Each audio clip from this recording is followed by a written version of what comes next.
बचुनारी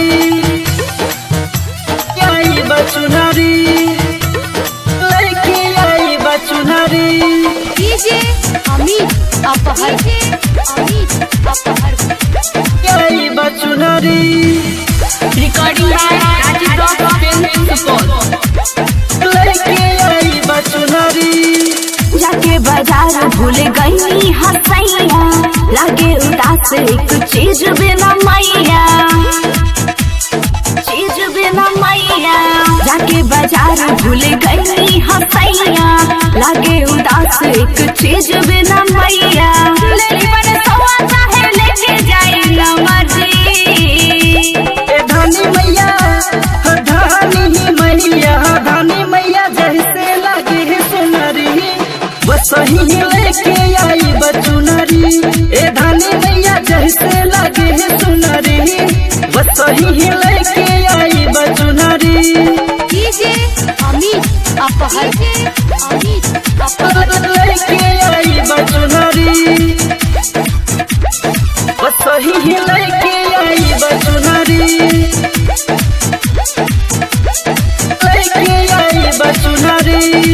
पहले ही कुछ दिन बोले के चाहिए रानी हाफिज याद रहल नहीं याद रहल नहीं पहले ही कुछ दिन बोले के चाहिए रानी हाफिज याद रहल नहीं कुछ हो जाए मैया दी है सब हुनरी। ए धानी मैया जैसे लगे है सुनरी वही लेके आई बचुनरी। ए धानी मैया जैसे लगे है सुनरी वही लेके आई बचुनरी। डीजे अमित अपहर लेके आई बचुनरी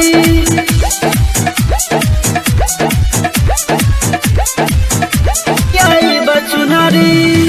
बोला ये रानी देव कहवा से लाके लादी सामान मधेपुरा से जाके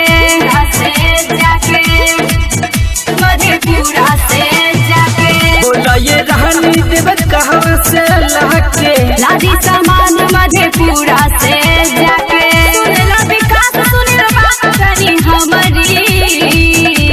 ए धानी मैया जैसे लगे है सुनरी वही लेके आई बचुनरी।